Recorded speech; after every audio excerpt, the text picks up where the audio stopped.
Hello mga kaibigan, magandang buhay. At tayo ay may share na naman ako. Share lang ha. Yung mga video ko, yung mga share lang to eh. Meron ako ngayon tanggap na amplifier. Pangalan ay Ace. Kahawig din ng mga concert. Ayan o. Ang pangalan niya ay Ace AB602. Meron siyang Bluetooth. Saksak natin. Ito ay hindi tumutunog pero meron siyang power. Pag nilagyan mo siya ng plus drive, may lamang to MP3 yan eh. Ayan, gumagana siya. Kaya lang wala siyang sounds. Ayan o. Ilagay natin yung speaker. Kahit isa lang muna. Ayan o. Wala. Kahit ayan o, naka volume na yun. Konti lang at baka ayan. Dapat meron na yan eh. Wala talaga o, kahit ilipat ko siya sa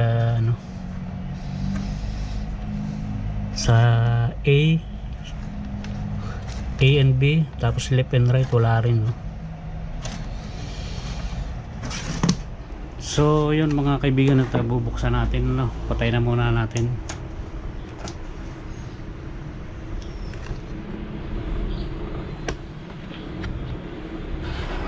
Cut muna natin yung video, bubuksan ko lang.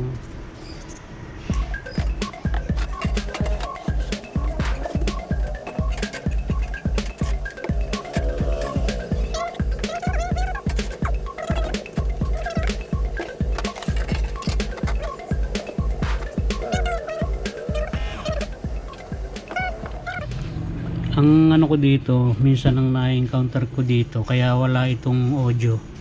Gawa nitong module na ito, yung sa Bluetooth. Ngayon testingin natin kung may audio ito. Itong kanyang mainboard. Kasi dito yan papasok sa mainboard. Bagong bago pa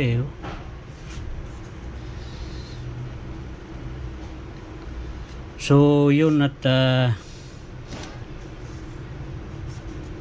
ang gagawin ko rin ititrace muna natin sige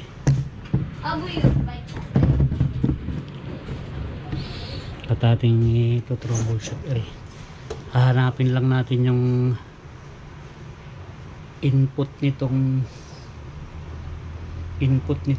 module na ito, itong sa Bluetooth. Papunta yan din sa sa mainboard. Okay mga kaibigan, at itong video natin ay ating puputol-putulin. Update ko na lang kayo maya kung nasa ng problema. So yun mga kaibigan, ito trinay ko sa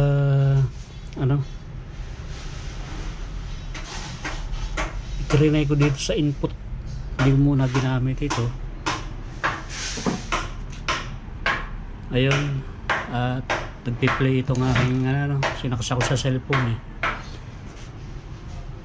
dito ko siya pinadaan sa mga input, hindi muna dito. So ganun pa rin mga kaibigan. Kaya lang yung relay parang hindi siya nagsiswitch. Ayan wala akong naririnig na nagkiklik din sa relay niya to. Pero buhay siya. Ayan bubuhay siya. Okay, naka naman siya, may volume naman. Tapos nagpi-play din yung aking cellphone. Tama naman yung kanyang selector, nilagay ko siya sa sa tape. Kasi ang option dito ano lang tape, tuner, CD at saka USB. Kung sa ano naman sa CD, ayan, ganun din. Ilipat natin sa CD.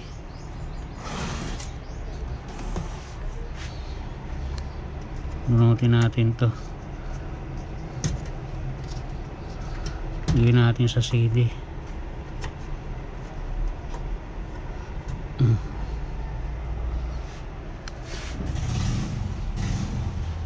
Ayan, wala rin talaga. So yun ang ating pagtutunan muna, yung relay. Okay, standby ulit mga kaibigan at titingnan natin to. So yun mga kaibigan, at ang napasin ko rin din yung kanyang power amp transistor sa collector niya doon sa gitna, ano yan, sa collector niya, itong gitna. Dapat yan ay magre-reading tayo ng ibang reading. Ito tama ito dahil ito ay PNP, positive ang reading niyan, positive 47. Tapos yung kabila naman, tigkabilaan ito ay ito ay A1941. Yung isa niyan is C5198. Yun ang negative, dapat yun ang negative. Okay, so parehas yung positive ang reading, dapat yung kabila negative 47. Ito tama, ito positive 47. So tingnan natin ha, makikita ko sa inyo.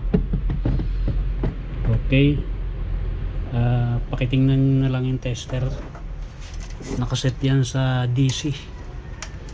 So bali dito tayo mag-ground. Itong ground niya pwede rin dito, yan. So itong power transistor na C5198, i-check natin yung collector. Tingnan nyo dito. Okay, bubuhayin ko lang. Di pala nakasaksak. Ayan, nakasaksak na. Tapos yun nga, hindi nag-switch yung relay. Ayan, buhay na siya to. Wala akong narinig na nagkiklik yung relay So dito tayo kukuha ng ground, parehas lang naman yung ground. Tingnan niyo ang yung collector niya. Ayan, kita naman sa tester Ayan positive 47 pa rin. Dapat yan negative 47. Ito tama, ito yung 1941 din Hindi positive din siya Lahat yan ganun. Ayan So may problema talaga. Hindi ko lang alam kung bakit ganun. Baka siguro ay hindi nagsiswitch yung kanyang relay. Wala rin siyang audio kaya naman siya walang audio, gawa nga nung relay hindi nagsiswitch. Isusure natin kung nagsiswitch yung relay niya. Okay, balikan ko na lang kayo. At yung pa isa napansin ko mga kaibigan na lang, yung galing ditong audio sa preamp, ito yun. Yan tinanggal ko muna yung galing dito niya na audio. Yan yung left and right, tapos yung sa gitna niya na ay ground. Tinanggal ko siya. So ground to ground tayo. Tingnan niyo dito sa tester Meron siyang supply eh. Kaya buhayin ko lang ha. Okay, ayan, buhay na. So, ito, naka-ground tayo, ano? Tingnan nyo mga kaibigan yung left niya at may voltahe. Ayan, 29 volts DC. Tapos yung kanyang right, left and right, ito yung audio. Para sa audio, yung input niya. O 30. Ayan, naka-ground tayo. Yun ang isa ko pang napansin dyan. So sa makatuwid talagang may problema yung kanyang itong pinakang mainboard nya sa power amp. Two channel to eh. So ngayon titingnan natin pagka nag switch, kaya siguro hindi mag switch yun, meron ditong nagpo-protect. Siguro pag nag-switch yun. So, ayan, titingnan natin. Diyan lang kayo mga kaibigan, ang tabay lang ha. So, yun mga kaibigan, at binisual inspection ko lang muna. Tapos ay chinik ko ng manual itong mga power output nya, transistor. Ito may nakita na akong sira yung kanyang NPN na C5198. Ayan kung makikita nyo dito sa tester, pakita ko sa inyo ayan, makikita nyo to.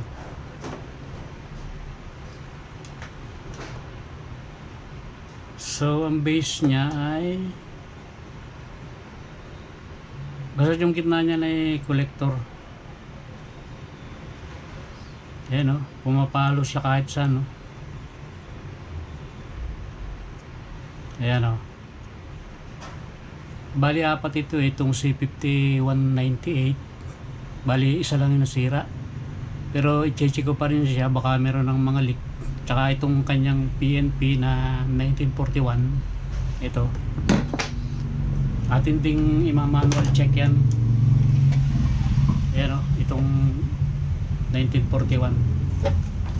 Okay, tatanggalin lang natin ng kailangan nakahang siya hindi kasi makuha ng magandang reading ito pagka yung nakahinang siya.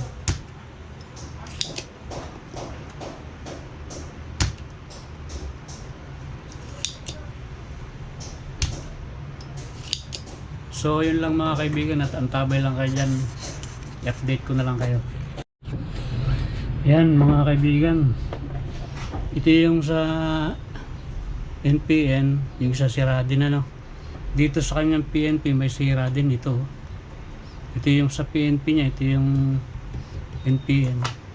Yan, makikita nyo sa tester.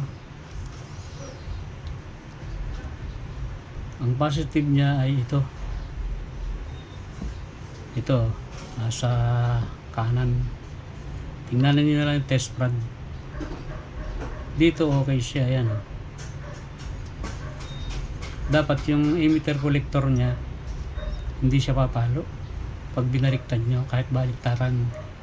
Kahit ilagay nyo yung negative prod dito sa positive dito dapat wala kang marireading. Ilalagay nyo lang sa times 1K, kasi pag 10K nyo yung emitter collector sa kabila may reading, may mariread pero okay lang yon. Basta ilagay nyo lang sa times 1K para malaman pati ninyo kung mayroon siyang leak o wala. So itong natitira dito wala namang siyang mga leak dahil ito yung kanyang emitter collector wala siyang palo. Lahat yan pati dito sa kanyang NPN. So yun lang, at papalitan natin. Hahanap tayo ng pyesa. Sana meron pa ako nito, may stock ako nito So after nun ay hahanapin naman natin yung kanyang kung bakit ito open siya eh. Pag shorted siya, dapat sunog to. So ganun mga kaibigan na. Sige, antabay lang uli at i-update ko na lang kayo. Mahaba kasi yung video pagka ano eh. So yun mga kaibigan, at natanggal ko na nga ito. Ito yung A1941. Yun yung PNP. Ito yung C5198. Ito yung kanyang NPN. Ito yung negative, ito yung positive. Ngayon tigisa sila na sira oh. Nakita niyo naman kanina yung pagtetest ko. At ito ngayon, bago natin ito sasalpakan, ano, i-check muna natin kung balance na yung dalawa na yan. Lalagyan natin ng supply. Ayan, kinabit ko na yung supply nya. At titingnan natin yung kanyang ano, kasi kaya nasira yan, may ano pa yan eh, baka may sira pa yan eh pagka hindi balance din eh. Ngayon kung balance na naman, okay na. So ayan, isinaksa ko na siya. Buhayin natin.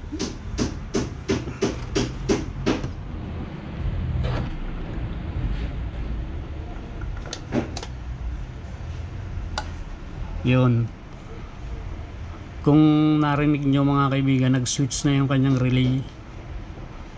Ibig sabihin eh, kaya siya nagpo-protect. Meron ngang open dalawang power ano niya, power transistor, yung power output niya. So check natin yung kanyang voltage sa ano, sa collector lang tayo mag-check ano. Titingnan natin kung balance. Okay.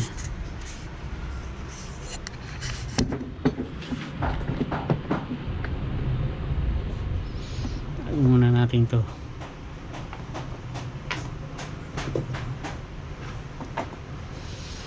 So yun mga kaibigan, at tingnan nyo na lang itong tester ano. May ganyan sigurado mamaya pinaltan agad-agad natin ng bago, hindi natin chine-check. Wala, sabog uli yung ano, masisira uli yan. So ayun, kita naman ano sa tester. Ayan, nakasaksak na yan, buhay na yan eh. Oo nga, buhay na. Ay, hindi pa pala, pinatay ko pala. Okay, dito tayo mag-ground sa kanyang heatsink. Ito, buhay natin. Up. Ay, buhay na nga pala yun. Buhay natin. Ayun, nagki-click na yung ano, hindi pala nakakabit yung, wala palang supply yung pan eh. So start tayo dito sa ano, sa kanyang PNP. Ito, sukatin natin yung kanyang collector.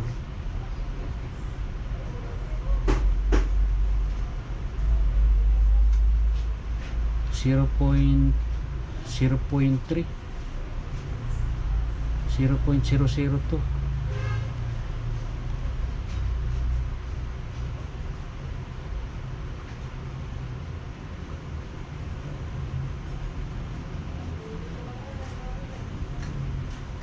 Nako, ito tamo, ibang ano nito, 0.00 ano naman ito. Teka, nasan ba tayo? Tingnan muna natin, nasaan na yata tayo eh. Patayin muna natin. Tingnan natin kung ano yung tinetest natin. 1941, positive nga yung PNP. Ayan,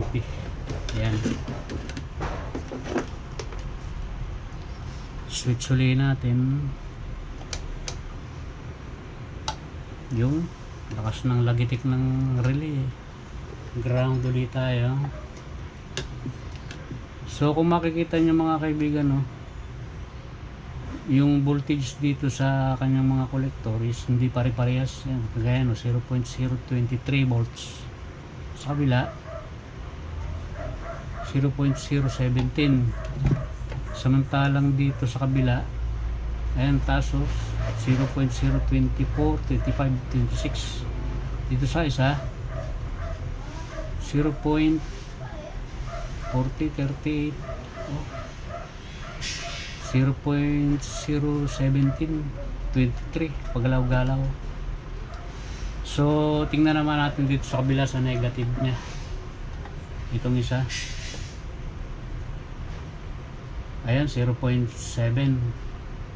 0.79 kabila. Iba rin din yung 0.023 naman.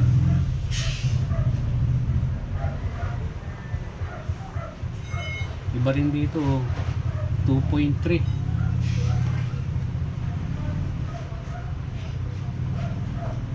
1.3. So ibig sabihin hindi balance yung ating collector. Malamang may sira pa ito. Check ulit natin. Antabay lang mga kaibigan at cut muna natin yung video. Update ko na lang kayo. So yun mga kaibigan, at hinahanap ko na yung posibleng sira na. Wala naman akong nakita yung itong mga regulator transistor nya na maliliit. Okay naman.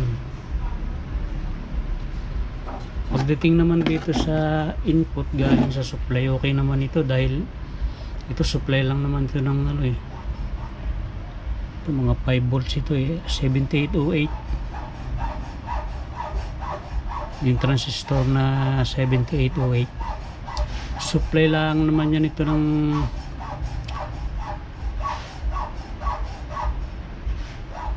dito sa surrounds. Yan, ito yung amplifier ng surrounds yan,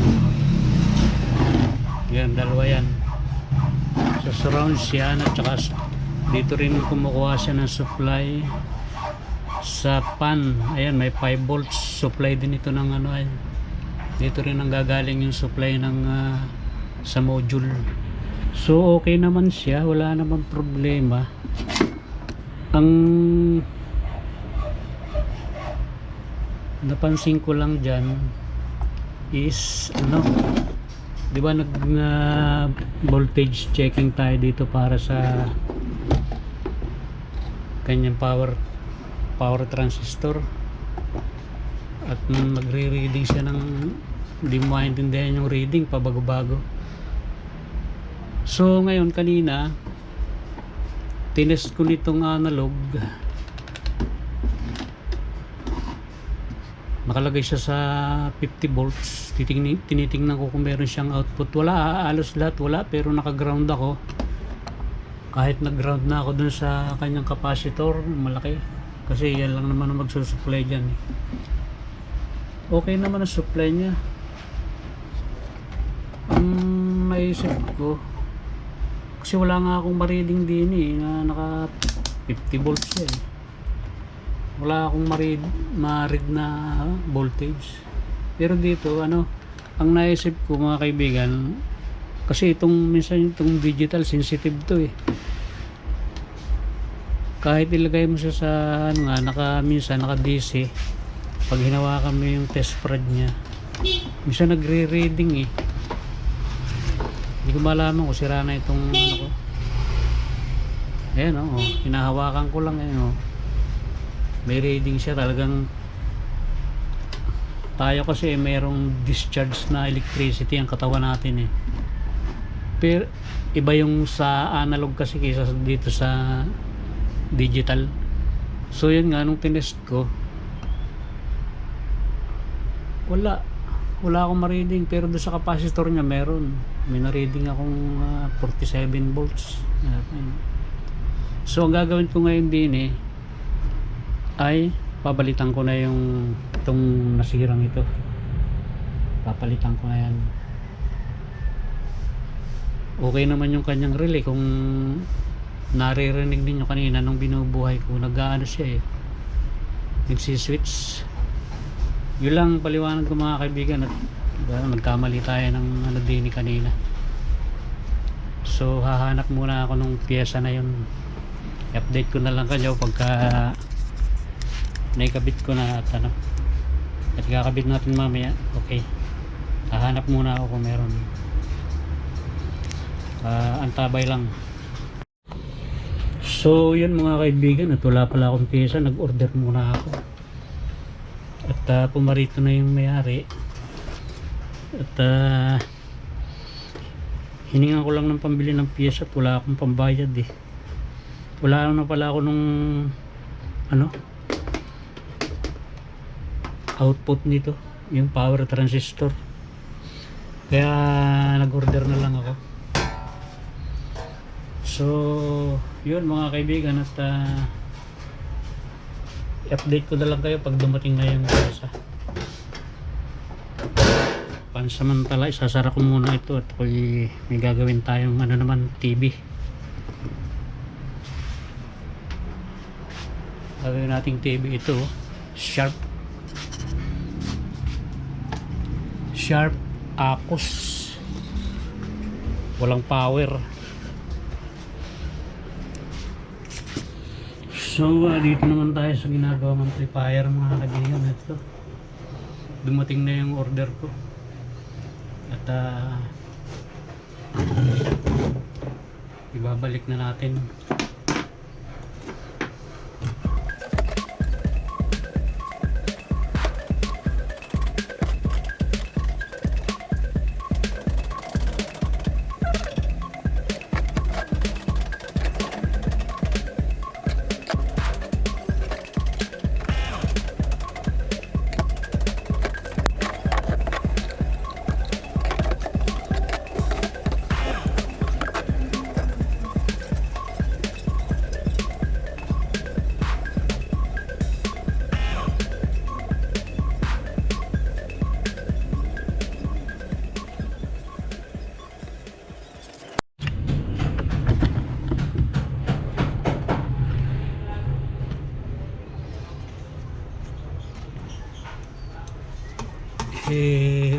Babalik na natin at titestingin natin.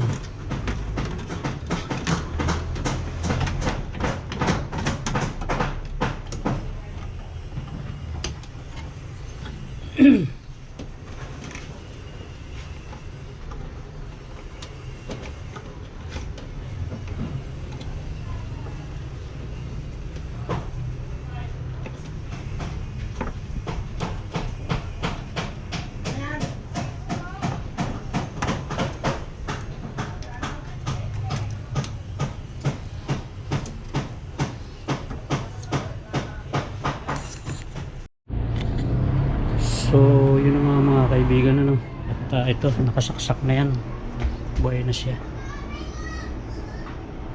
Dito natin titestingin sa tablet. Hanap tayo ng no copyright na ano, tugtog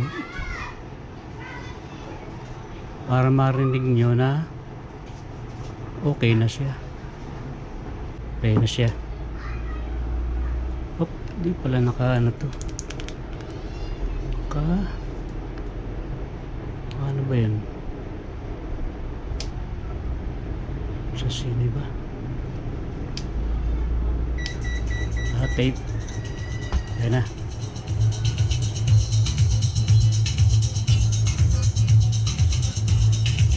Ayan, kung maririnig nyo mga kaibigan, meron na. Kabila. Okay na yan.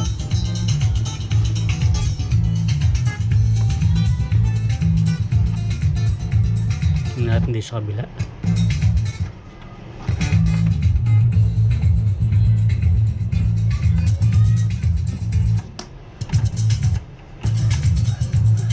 Okay na, parehas tumutunog.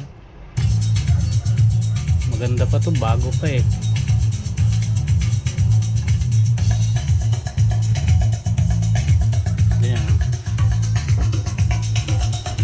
So yun mga kaibigan, at hanggang dito na lamang, at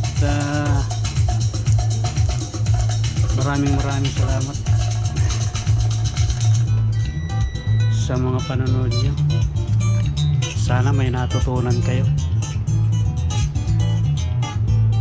At kung napapanood nyo man ito, para marami pa akong magawang video, like and subscribe lang mga kaibigan, and hit notification bell. Wow, English yun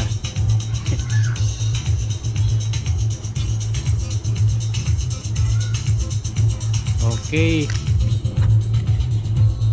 see you ulit mga kaibigan. Hanggang dito na lamang, at maraming salamat ulit sa inyong lahat. Bye bye, next video ulit tayo.